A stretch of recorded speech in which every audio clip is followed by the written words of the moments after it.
Hello everybody, Jeremy Dickinson here. I hope this video finds everybody well. And in this video lecture, I'm going to spend some time talking about Plato's Apology. Let this video serve as part one of my video lecture series on Plato's Apology. Okay, where to begin? Well, we know that Socrates was a man living in the 5th and 4th centuries BCE in ancient Athens. We know that he went around Athens asking lots of questions to fellow Athenians in the city of Athens. In this way, Socrates was a true urbanite, staying most of his life in Athens. And that his going around and talking to people and asking people questions ended up getting him into trouble. And there are lots of historical reasons for why this may have been the case. I want to focus on the philosophy of the apology as opposed to the history, though some history may be relevant. Now, we also know that Socrates was deeply interested in moral philosophy, and that he was very interested particularly in virtue. And so he went around talking to Athenians about virtue. This ended up getting Socrates into trouble. He ends up getting indicted and sent to court, and he had to defend himself against the charges against him, which he takes up and which Plato discusses in the dialogue, the Apology. But I think it's important that we keep in mind that Plato isn't trying to capture the verbatim account of Socrates' defense against the charges in the work, the Apology, but rather he's trying to capture the spirit of Socrates' defense, but at the same time he's doing a host of other things. He's taking a lot of literary license in the piece. We can't cover all of these things, but in the context of these video lectures on the Apology, I hope to say a few things about the things that Plato is trying to accomplish in the writing of the Apology. So just like with other dialogues, it's my contention that Plato is not trying to get a verbatim account of what Socrates said. That is to say that Plato isn't sitting around transcribing conversations that Socrates had with people. Rather, what Plato is doing, he's trying to capture the spirit of who Socrates is and do a lot of other things along the way. Now, when we read the Apology, we need to keep in mind that what the Apology is, it's an account of Socrates' defense. It's not an apology in the sense of being a sincere kind of recanting or the apology in the normal sense of the term in everyday English, where we apologize for doing some wrong. Rather, we're using apology in the sense of defense. So the Apology is Socrates' defense of himself against the Athenian charges, as has been stated, and it's really a work by Plato. And Plato is trying, again, to capture Socrates' response to the charges against him. Now, let's move into the dialogue itself to see if some of these comments I've been making about the charges against Socrates and his defense can make more sense. Okay, so we know that when Socrates takes the stage, as it were, in front of the jury, here he is, 70 years old. He's never been in front of an audience like he's facing, and so he feels a little bit uncomfortable. He's used to speaking plainly in front of the bankers' tables, having maybe conversations with 1, 2, 3, or small groups of people. But here he is, thrust into a jury, a room with many, many people who are going to be judging him and judging his defense to see whether or not he's innocent of the charges against him. And he steps in and he says that he was in many ways overwhelmed by the comments and the arguments against him, the prosecution against him. And even though he was overwhelmed, he wants to say that there's a sense in which everything they say is not true. Everything that they say is false. So here's something that's interesting. Socrates is claiming that he was moved internally by many of the things that were said about him, even though he knows that they're false. This shows us pretty immediately that Socrates, Plato, we want to warn against the ability that people have often to be persuasive in their efforts to convince people of what's true, even if what they're saying is false. So someone who knows that the claims against him are false, like Socrates in this circumstance, was still in some ways moved and maybe internally somewhat impelled to believe the claims of the charges against him, even though he knows that they're false. So there's a kind of warning here right at the outset that we have to be careful about the power of persuasion. Oftentimes people like to use power of persuasion to get it to try to convince us of something's truth, even though the claims that are being proffered are false. Okay? And this is the kind of thing, this is the kind of theme that we find running through lots of the Platonic dialogues. The difference between, on the one hand, being someone who is really good at rhetoric and persuasion, and someone who's really good at speaking the truth. And Socrates immediately says that he's not someone who is good at persuasion in the sense of embellishing words to get people to believe what he says, but rather he's an orator when it comes to speaking the truth and speaking plainly. So there's a sense in which there's two different kinds of orators that Socrates discusses at the very beginning of the Apology. There's the orator of persuasion, and there's the orator of truth. And Socrates says, I'm not an orator of persuasion, but I'm an orator when it comes to speaking the truth. So he begs the jury to, as it were, work with him and understand that he's going to speak the way he normally does in accordance with speaking the truth. What are the charges against Socrates? Well, pretty early on, he lays out the ideas, and he says that Socrates has gained a reputation, that he himself has gained a reputation for being someone who is wise and who busies himself studying things in the sky and below the earth, and for being someone who makes the weak arguments appear stronger. So these are the initial statement of the charges against him, or the accusations more carefully that have been laid against Socrates that he states. Now I think that there's a connection with these accusations and the later formal charges that we'll see.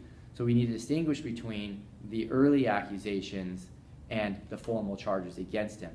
So the early accusations against him are by those that occurred earlier in his life, by those who wanted to slander him, saying that he, again, busies himself studying things in the sky and below the earth and making the weak argument appear stronger.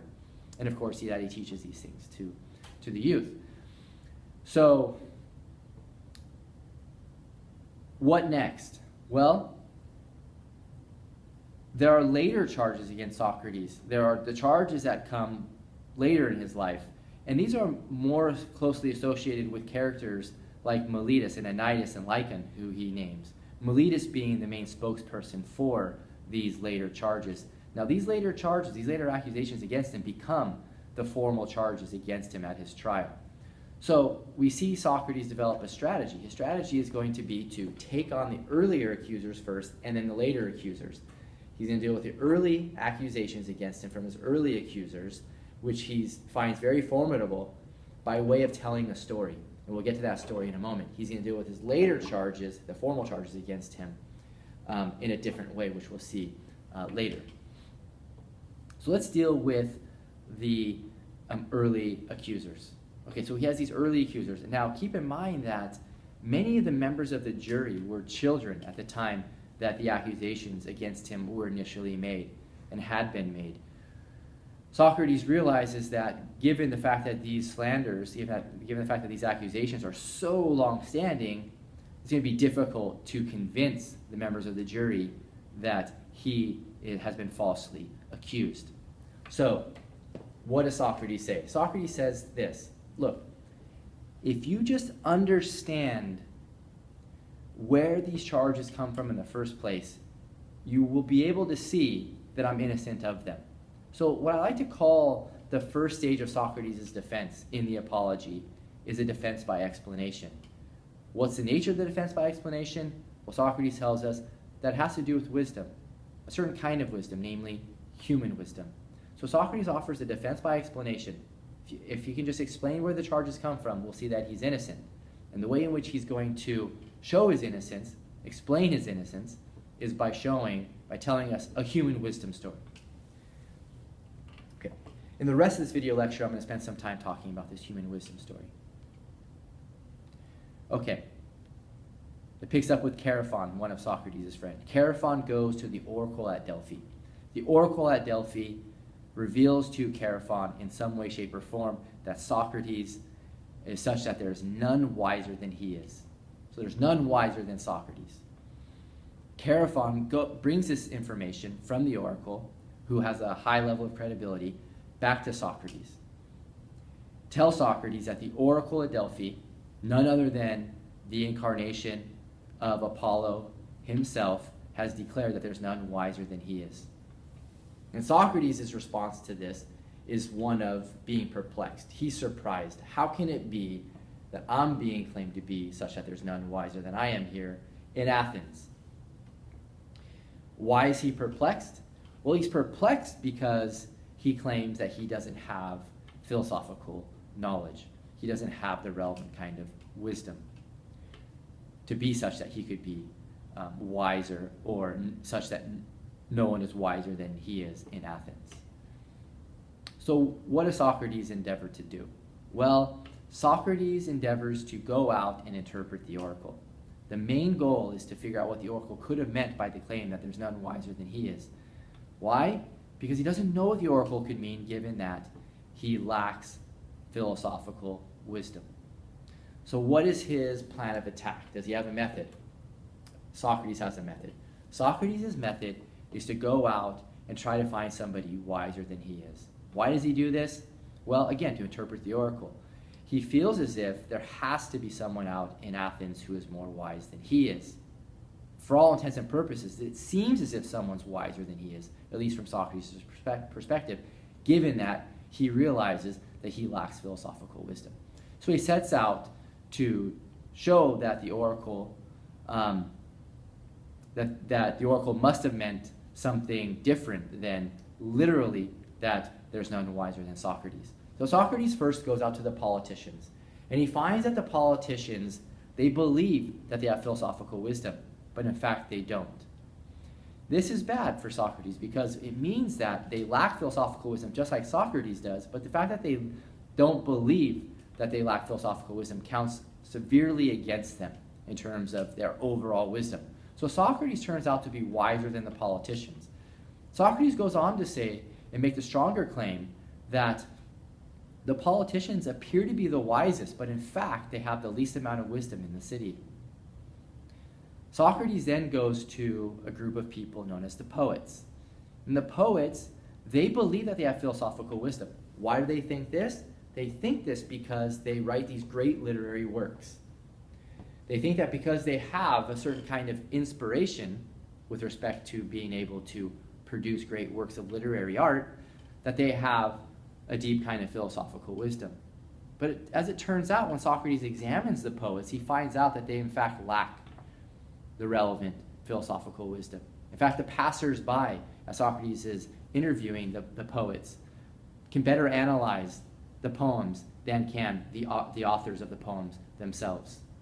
So this shows that there's a difference between having philosophical knowledge on the one hand and being divinely inspired on the other. The gods may be divinely inspiring the poets to write their great works, but they're not providing them with philosophical knowledge. Lastly, Socrates goes to the craftsmen. And he finds that the craftsmen think they have philosophical wisdom because they have craft wisdom, but in fact they lack it. So, like the politicians before them, and just like the poets before them, they think they have philosophical wisdom when in fact they lack the philosophical wisdom. So Socrates concludes at the end of this rigorous empirical investigation that he is wiser than all of the poets, the politicians, and the craftsmen, because at least he believes and knows that he lacks philosophical wisdom where they don't know that. So Socrates ends up saying, what could this all mean? Well, he ends up learning that what this means is that human wisdom doesn't amount to much. So even though Socrates is such that there's none wiser than he in Athens, this doesn't amount to much because human wisdom is very paltry indeed. In fact, what Socrates seems to be saying is that human beings lack the kind of knowledge that only the gods can have. And so Socrates ends up humbling himself by saying, look, human wisdom, my wisdom, is such that it doesn't amount to very much. So that's what the oracle must have meant when he claimed that there's none wiser than me. So that is how Socrates ends up initially defending himself in his first stage of defense. But there's more that needs to be said in order for the defense to be worked out in a bit more detail. So I'm going to end this video here and pick up with this, the very beginning of part 2 of this video lecture series on Plato's Apology.